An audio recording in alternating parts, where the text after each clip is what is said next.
कक्षा 10 विज्ञान का प्री बोर्ड का एग्ज़ाम जो हमने हमारे विद्यालय में आयोजित करवाया था, उसका सॉल्यूशन और एक चीज़ और, यहाँ जो सवाल दिए हैं 22-30 जो भी प्रश्न है, इसके अलावा भी कोई अगर इम्पोर्टेंट चीज़ होगी तो वो भी हम साथ साथ में डिस्कस करते रहेंगे।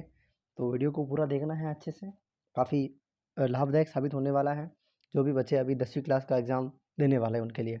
तो स्टार्ट करते हैं फिर। पहला प्रश्न है, मनुष्य में वृक्क का संबंध है। देखिए, पहला ऑप्शन दे रखा है कि पोषण। पोषण में तो वृक्क कुछ होता नहीं है। श्वसन, तो श्वसन में होते हैं फेफड़े, उनका संबंध है श्वसन से। फिर ऑप्शन जो चौथा है उसमें लिखा हुआ परिवहन, परिवहन में होता है हृदय। लेकिन जो ऑप्शन नंबर स है उसमें लिखा हुआ है उत्सर्जन, जो उत्सर्जन का जो संबंध है वो आपके वृक्क से है। तो पहले का जो आंसर है वो जाएगा स, यानी पहले का जो आंसर है वो हो जाएगा आपके स। फिर प्रश्न नंबर 2 की अपन बात करते हैं। दो तंत्रिका कोशिका के मध्य रिक्त स्थान कहलाता है। हमें पता है कोशिका, पहला ऑप्शन है द्रुमिका। तो द्रुमिका से तो जो सूचना है वो अंदर ग्रहण की जाती है। ब सिनेप्स, सिनेप्स बोलते हैं। तो दो तंत्रिका कोशिका के मध्य जो खाली स्थान होता है उसको बोलते हैं अपन सिनेप्स। तो इसमें ब हो जाएगा। प्रश्न नंबर 3, मेंडल ने किस पौधे पर प्रयोग करे।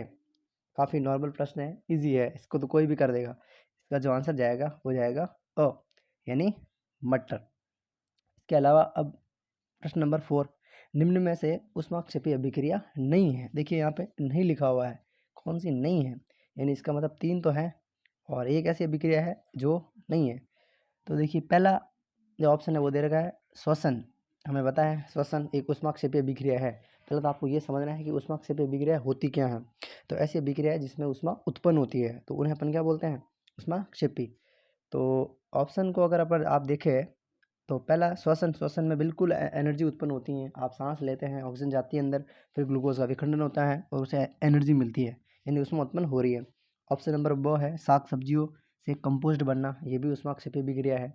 फिर प्राकृतिक गैस का दहन, बिल्कुल ये भी ऊष्माक्षेपी अभिक्रिया है। फिर तीसरा है जल का विद्युत अपघटन, ये ऊष्माक्षेपी अभिक्रिया नहीं है। अगर आपको जल का विद्युत अपघटन करना है तो आपको ऊष्मा देनी पड़ेगी।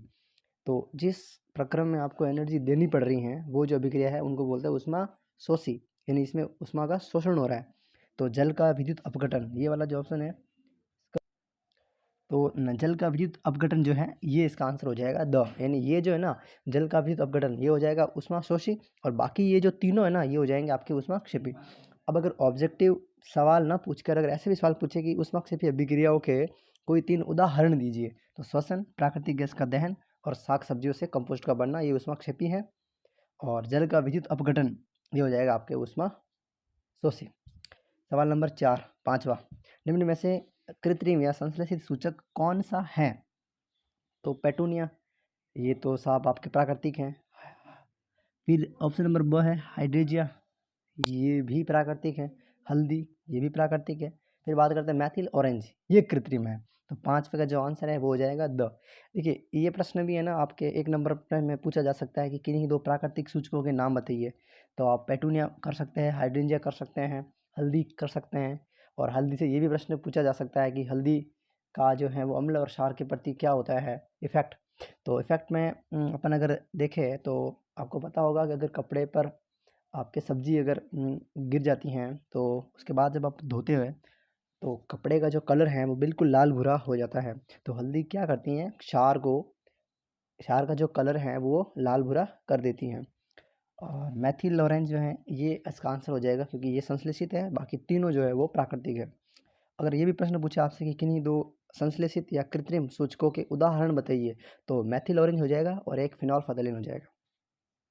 प्रश्न नंबर 6, न्यूलैंड की कल्पना के अनुसार प्रकृति में तत्व थे, यानी न्यूलैंड ने जब अपना अष्टक का नियम दिया था उस समय कितने थे तत्व, 63, 56, 118 या फिर 20। तो इसका आंसर है 56।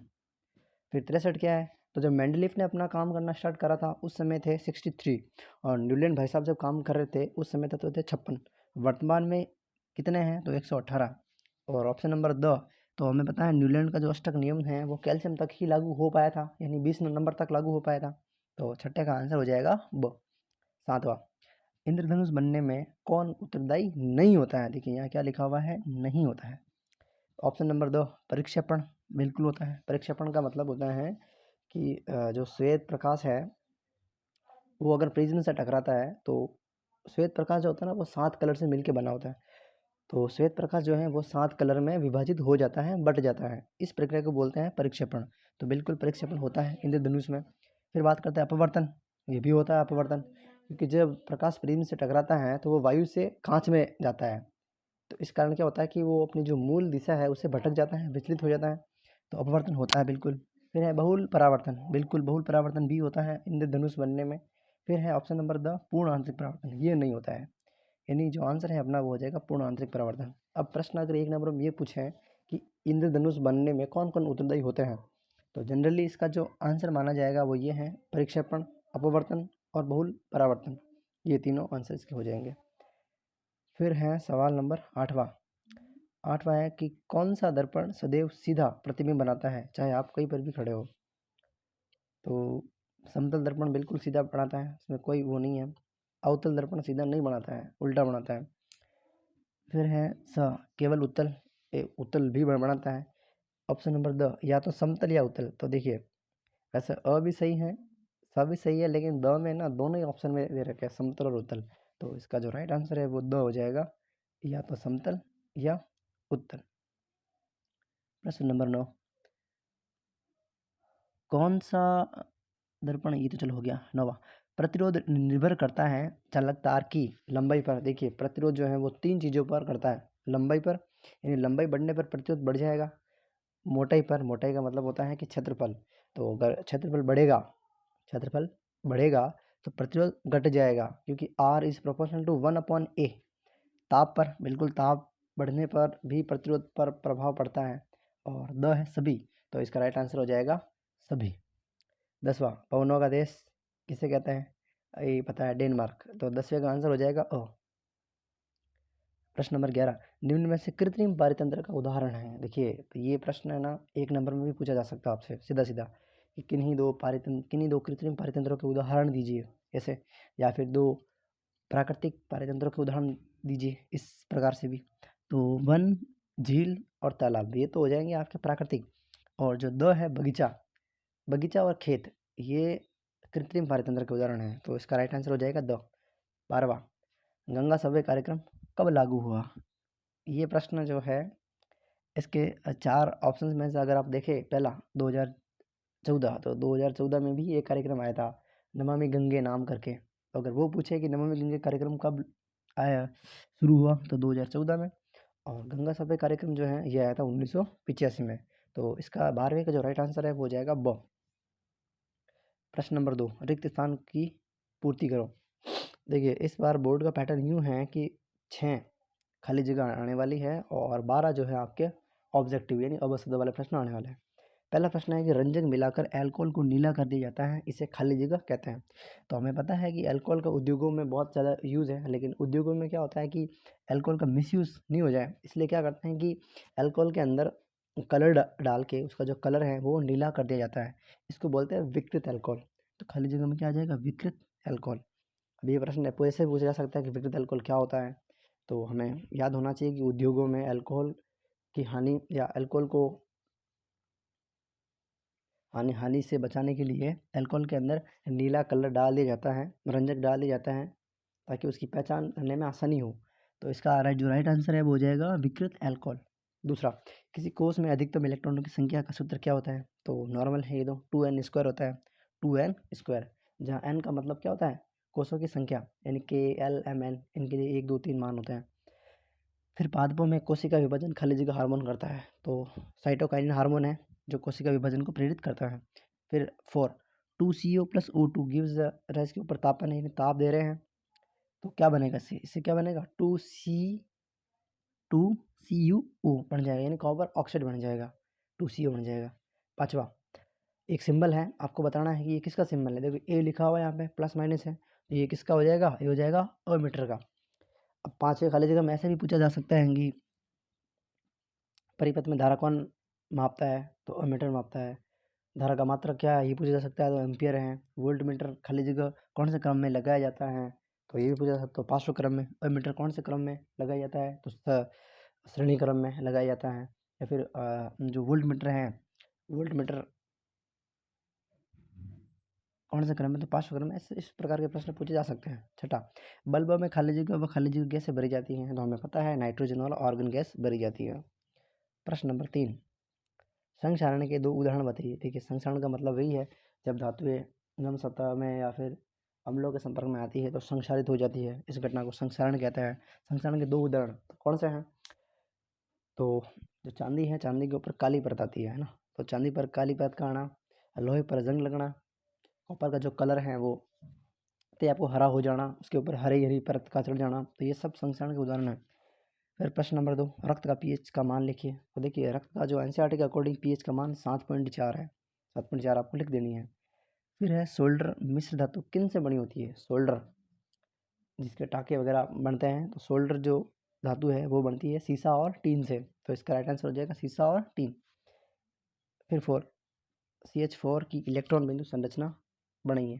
देखिए, काफ़ी इजी है ये, बीच में आपको बनाना है C, ठीक है, और इसके साइड में आपको जोड़ना है 1 हाइड्रोजन, 2 हाइड्रोजन, 3 हाइड्रोजन और 4 हाइड्रोजन। यहाँ 2 इलेक्ट्रॉन, यहाँ 2 इलेक्ट्रॉन, यहाँ 2 इलेक्ट्रॉन और यहाँ 2 इलेक्ट्रॉन। इस प्रकार से जो CH4 की संरचना बन जाएगी। और ये H है, ये H है, ये H है और ये H है, इस प्रकार से संरचना बन जाएगी। फिर बात करते हैं अगला प्रश्न, आधुनिक आवर्त नियम। देखिए, 2 नियम हैं आवर्त के, एक मेंडलीफ का है और एक आधुनिक। तो आधुनिक आवर्त नियम किसने दिया, मोजले ने दिया। कब दिया, खैर डेट तो नहीं पूछेंगे आपसे, 1911-13 जो भी है। तो आपको क्या है नियम, आधुनिक आवर्त नियम, तो ये है कि तत्वों के जो गुणधर्म हैं, तत्वों के जो गुणधर्म हैं वो उनके परमाणु क्रमांक या परमाणु संख्या के आवर्ती फलन होते हैं, ये हो जाएगा आधुनिक आवर्त नियम। छठा प्रश्न है कि प्रतिवर्ती क्रिया पर नियंत्रण कौन करता है, तो हमें पता है मेरु रज्जु करता है, ये इसका राइट आंसर हो जाएगा। फिर 7वां, महिलाओं में लैंगिक लक्षणों हेतु कौन सा हार्मोन उत्तरदायी है, तो कौन सा वाला है, अकॉर्डिंग टू एनसीईआरटी जैसे तो प्रोजेस्टेरोन और एस्ट्रोजन होता है, अपने यहाँ एस्ट्रोजन है बुक में, तो एस्ट्रोजन इसका राइट आंसर हो जाएगा। 8वां प्रश्न, चुंबक के बाहर क्षेत्र रेखाओं की दिशा क्या होती है। देखो, चुंबक के बाहर पूछी है, तो हमें पता है कि जो क्षेत्र रेखा होती है वो एन से स्टार्ट होती हैं और एस पर ख़त्म होती हैं, तो एन से एस की ओर। अब एन का मतलब क्या होता है, एन का मतलब होता है उत्तर से दक्षिण की ओर। अब अगर यही प्रश्न ऐसा होता है कि चुंबक के अंदर क्या होती थी, तो अंदर क्या हो जाएगी, एस से एन हो जाएगी। ठीक। 9वां प्रश्न, देखिए आप इसको समझने के लिए अगर मैं डायग्राम से बताऊं, अगर ये मान लीजिए कि ये चुंबक है, ये इसकी एन है और ये इसका एस है, तो बाहर जो ये निकलेगी एस जाएगी, ठीक है, ये बाहर की ओर।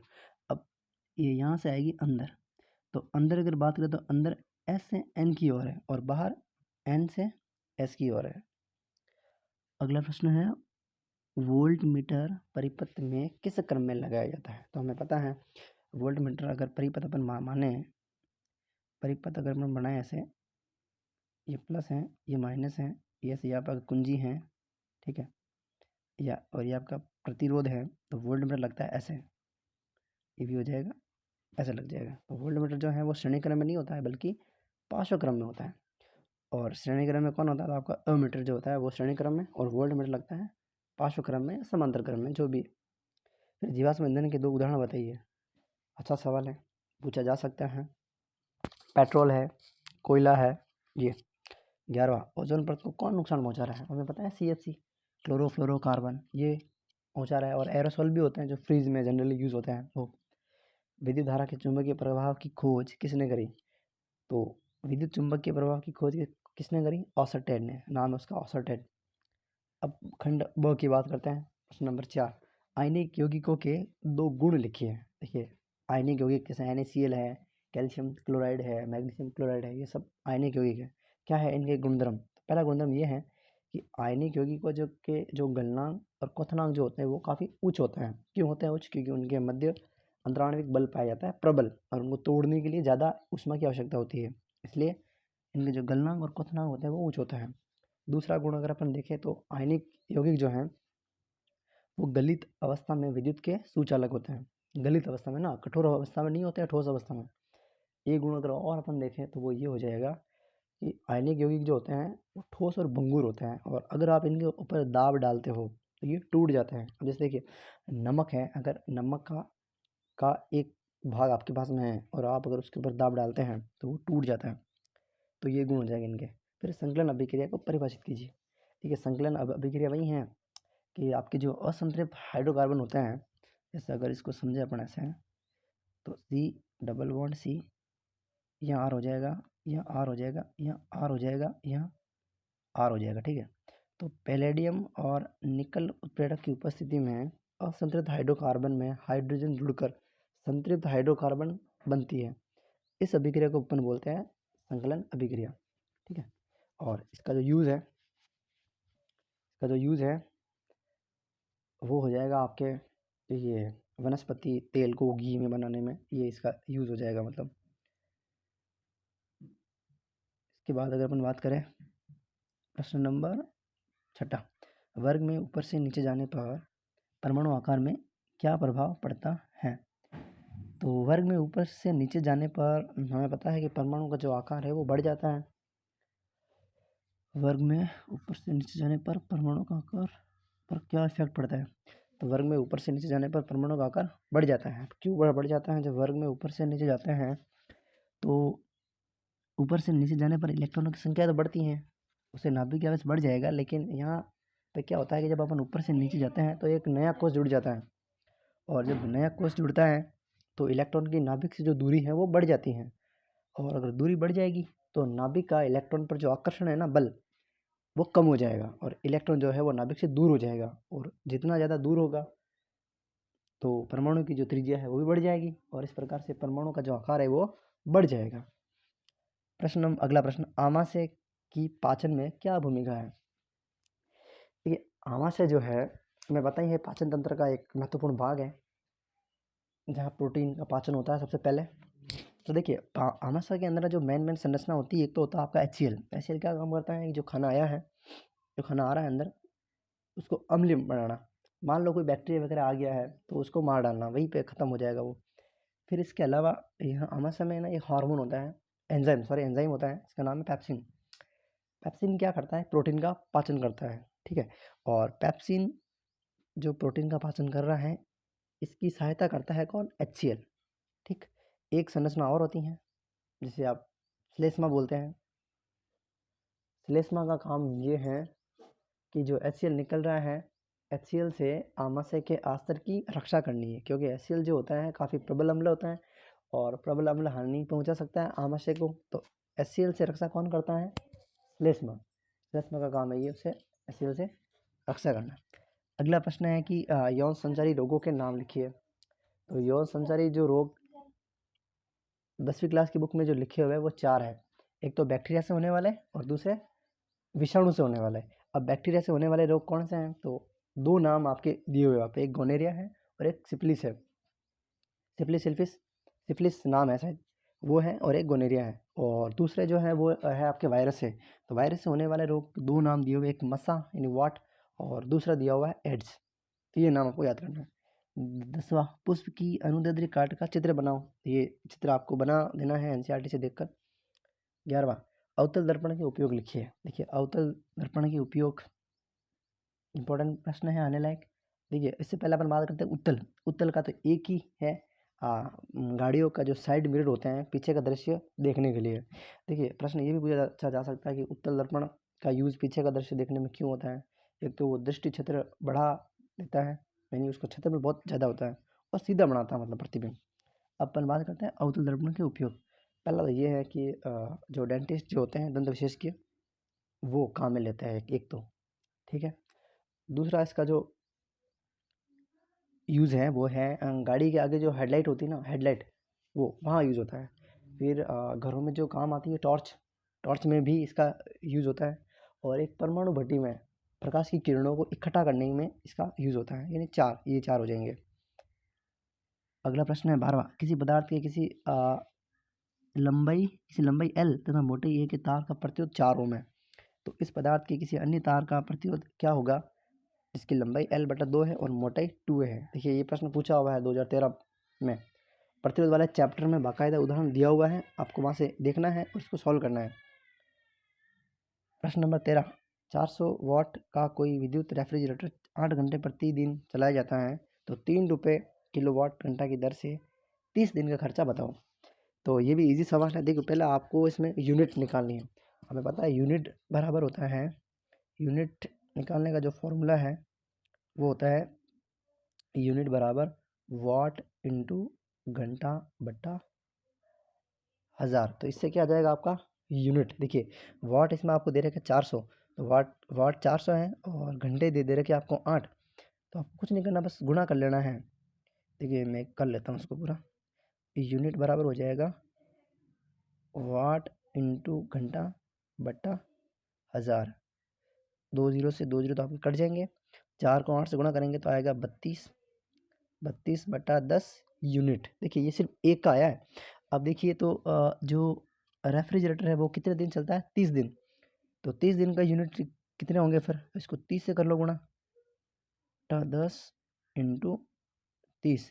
जीरो से जीरो गया, और जब 32 को आप 3 से गुणा करते हैं तो आंसर आ जाएगा 96। यानी टोटल जो यूनिट आया है वो कितना है, 96 आया है। फिर देखो क्या कह रहा है कि 3 रुपये प्रति किलोवाट, यानी अगर एक यूनिट का खर्चा, देखिए किलोवाट घंटा का मतलब होता है यूनिट, एक यूनिट के अगर 3 रुपये हैं तो फिर 96 यूनिट का खर्चा क्या होगा। तो आप 96 को 3 से गुणा कर लो। जब आप 96 को 3 से गुणा करते हैं, जब आप 96 को 3 से गुणा करते हैं तो आपका आंसर है वो आएगा 288। तो इसका जो आंसर हो जाएगा 288 हो जाएगा। फिर है कि 14 जो प्रश्न है वो है कि परिनालिका को परिभाषित करके इसका चित्र बनाइए। देखिए परिनालिका की परिभाषा, ये भी सवाल काफ़ी इंपॉर्टेंट है। डेफिनेशन तो चलो कोई नहीं आपको होनी हो याद, लेकिन इसका जो डायग्राम है परिनालिका का वो आपको आना ही चाहिए, क्योंकि इस वाले चैप्टर से एक डायग्राम तो आना ही आना है। चाहे वो छड़ चुंबक से के चारों ओर चुंबकीय क्षेत्र रेखाओं का डायग्राम हो या फिर कोई दूसरा हो, तो ये आपको मतलब आना चाहिए। क्या है इसकी डेफिनेशन, पास पास लिपटे विद्युत रोधी तांबे के तार की बेलन की आकृति की अनेक फेरों वाली जो कुंडली होती है उसको बोलते हैं परिनालिका। यानी परिनालिका में क्या होता है कि जो विद्युत रोधी तांबे के जो तार होते हैं ना, उनको आस पास में यूँ लपेटा जाता है और एक कुंडली बना लेते हैं, और उसी कुंडली को अपन बोलते हैं परिनालिका। और इसका डायग्राम भी आपको याद होना चाहिए। फिर अगला फ्लेमिंग का वाम हस्त नियम। देखिए फ्लेमिंग का जो नियम है वो तो इम्पोर्टेंट है काफ़ी। इसके दो नियम है, एक तो फ्लेमिंग का वाम हस्त नियम है और एक फ्लेमिंग का दक्षिण हस्त नियम है। और दोनों में ही आपको हैंड का ही यूज़ करना है। वाम हस्त में आपका जो लेफ्ट हैंड है उसका यूज़ करना है, और ये जो वाम हस्त नियम इसमें लेफ्ट, और उस वाले में आपको करना है राइट वाला। देखिए क्या कहता है आपका जो लेफ्ट वाला नियम, वो क्या कहता है कि अगर आपकी जो मध्यमा तर्जनी और अंगूठे को, इनको इस प्रकार से फैलाना है कि ये तीनों एक दूसरे के क्या हो, परपेंडिकुलर हो। तो इस कंडीशन में क्या होगा, आपका जो तर्जनी है वो तो दिखाएगी चुंबकीय क्षेत्र की दिशा, और जो मध्यमा है वो जो विद्युत धारा है उसकी डायरेक्शन, और जो अंगूठा है वो दिखाएगा बल या फिर वो जो चालक है वो जिस गति में घूम रहा है उसकी दिशा को बताएगा। ये नियम है। 16वां प्रश्न है नवीकरणीय और अनवीकरणीय स्रोत को समझाओ। देखिए नवीकरणीय जो सोर्स होता है, मतलब देखिए नवी का मतलब जिसे आप वापस नया बना सकते हैं, रिस्टोर कर सकते हैं। और अनवीकरणीय का मतलब जिन्हें वापस नहीं बनाया जा सकता। अब नवीकरणीय में कौन आएगा, हवा है, पवन ऊर्जा है, सौर ऊर्जा है, जल, ये मतलब कभी ख़त्म नहीं होंगे। अनवीकरणीय जिसे आप वापस नया नहीं बना सकते, पेट्रोल है, कोयला है, यानी अपन ज़मीन में से खोद के जो निकाल रहे हैं मतलब प्राकृतिक, वो कोयला हो जाएगा, पेट्रोल है, डीजल है, ये सारे ये हो जाएंगे अनवीकरणीय। प्रश्न नंबर 17, संयोजन व वियोजन अभिक्रिया में अंतर लिखिए। देखिए काफ़ी अच्छा सवाल है। संयोजन अभिक्रिया यानी क्या होता है कि संयोजन का मतलब जुड़ना, दो या दो से अधिक पदार्थ मिलकर एक नया पदार्थ बनाएंगे तो हो जाएगा संयोजन। वियोजन का मतलब यानी एक पदार्थ टूटेगा और दो या दो से अधिक पदार्थ बनेगा।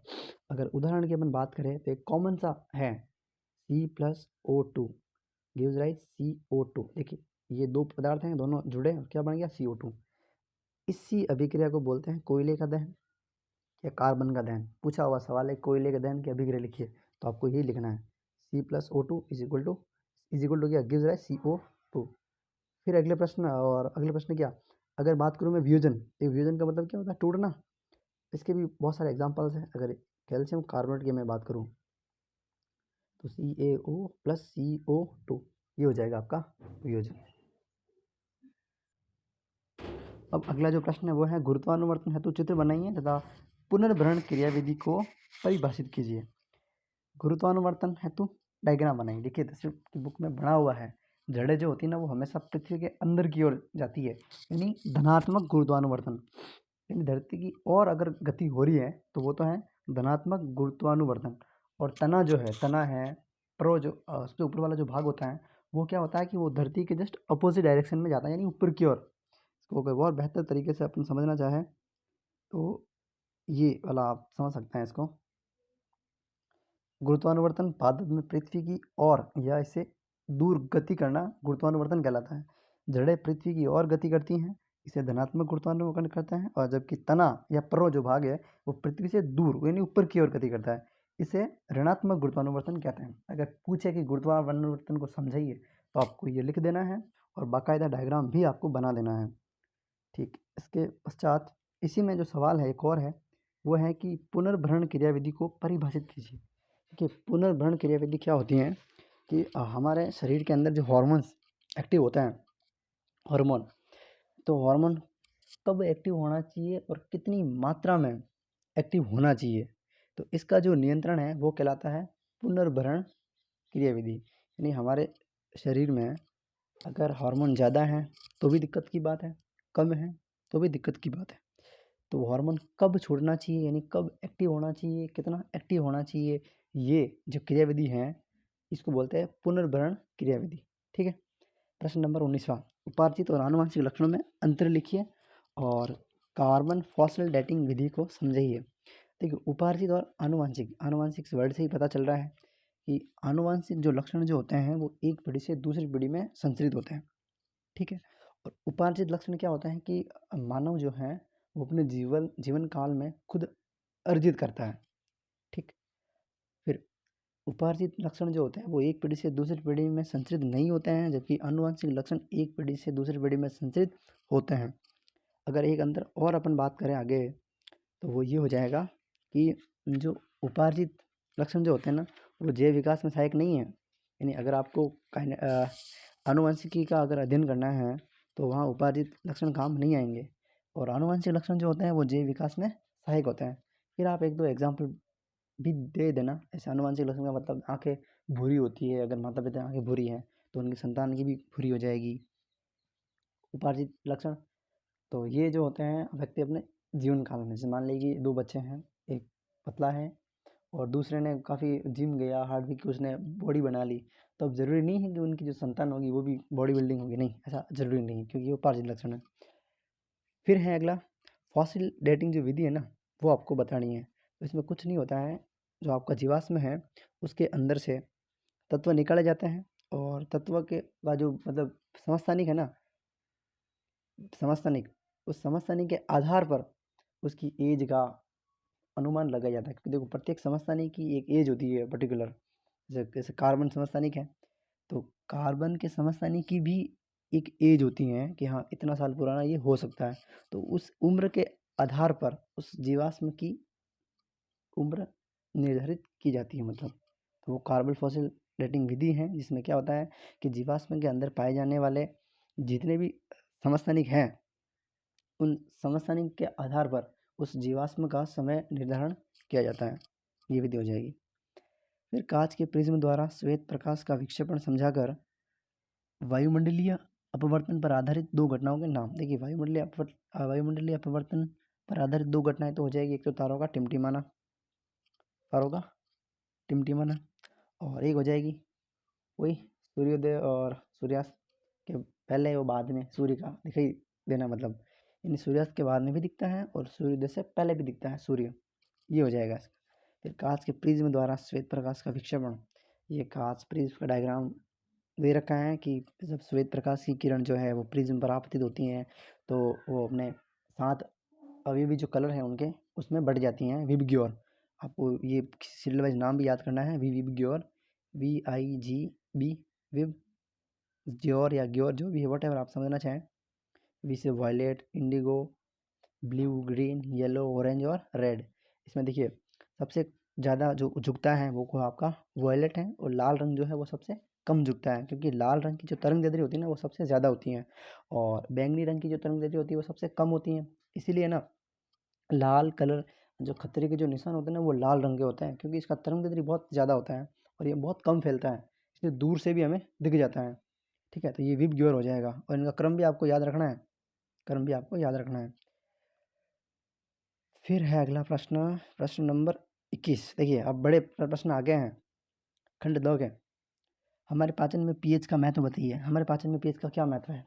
तो हमें पता है कि हमारे शरीर में हमारा जो आमाशय है वो HCl छोड़ता है, और शरीर में जब HCl की मात्रा बढ़ जाती है तो हमें खट्टी खट्टी डकारें आती हैं, इसको बोलते हैं एसिडिटी। अब इस खट्टी खट्टी डकारों के इफेक्ट को निरस्त करने के लिए हम फिर क्या यूज़ करते हैं? बिल्कुल मैग्नीशिया हो सकता है, सोडा हो सकता है। तो जो क्षारक होते हैं ना, दुर्बल क्षारक, उनका हम यूज़ करते हैं। जब वो उनको यूज़ करते हैं तो अम्ल और क्षार दोनों मिलेंगे और क्या हो जाएंगे? न्यूट्रल हो जाएंगे, यानी उदासीन हो जाएंगे। दूसरा प्रश्न है क्लोर क्षार अभिक्रिया को समझाइए। क्लोर क्षार अभिक्रिया इजी है, इसमें क्या होता है कि NaCl जो है उसका अपन क्या कराते हैं? विद्युत अपघटन करवाते हैं। इसका NaCl का, यानी NaCl प्लस H2O क्या बनेगा इसके अंदर? इसके अंदर बनेगा NaOH plus Cl2 plus H2 बनेगा। देखिए यहाँ से एक प्रश्न ये भी पूछा जा सकता है कि इसको क्लोर क्षार क्यों बोलते हैं? क्योंकि उसके अंदर एक तो बन रहा है क्षार और एक बन रही है क्लोरीन गैस, इसलिए नाम क्या हो जाएगा? क्लोर क्षार अभिक्रिया। अब इसके अंदर जो क्लोरीन गैस निकली है इसके भी कुछ यूज़ है, इसके भी उपयोग होते हैं। मतलब इसका मेन यूज़ तो ये है जीवाणु का नाश करने के लिए, या फिर स्वच्छता, या PVC पॉलीवाइनिल क्लोराइड, PVC होता है ना, तार केबल के ऊपर वो जो पदार्थ होता है वो। Cl2 यानी बैक्टीरिया नाशक है, जल की शुद्धता में यूज़ होता है इसका। फिर हाइड्रोजन मार्गरीन में होता है, खाद में होता है, आने वाले टाइम में हाइड्रोजन का यूज़ जो है वो ईंधन में भी हो सकता है मतलब। और फिर है NaOH। तो NaOH का मेन यूज़ कागज़ के उद्योगों में है, साबुन बनाने में है। ये धोने की सोडे का एक उपयोग बताइए। धोने का मेन तो काम यही है, जल की सही कठोरता को दूर करने में। जल की जो कठोरता होती है ना, सही कठोरता, उसको दूर करने में यूज होता है। 21 का दूसरा, जिंक की H2SO4 के साथ अभिक्रिया का सचित्र वर्णन खींचिए। देखिए आपको इसका डायग्राम भी याद होना चाहिए, इंपॉर्टेंट प्रश्न है, ये आ सकता है। हमें पता है जब धातु की अभिक्रिया अम्ल के साथ होती है तो हाइड्रोजन गैस बाहर होती है। दूसरा, उदासीनीकरण अभिक्रिया क्या होती है? तो जब अम्ल और क्षार अभिक्रिया करते हैं तो एक लवण बनाते हैं और साथ में जल बनते हैं, इस अभिक्रिया को क्या बोलते हैं? उदासीनीकरण अभिक्रिया। अगर एग्जाम्पल के लिए अपन देखें तो HCl प्लस NaOH। देखिए HCl एक अम्ल है और NaOH एक क्षार है, तो यहाँ से क्या होगा? NaCl तो बन जाएगा लवण NaCl, और ये OH और ये H, ये क्या बना देंगे? H2O। ठीक है, फिर क्रिस्टलन जल के दो उदाहरण बताइए। क्रिस्टलन जल वही है ना कि उनके लवण में कुछ जल के अणु होते हैं निश्चित मात्रा में।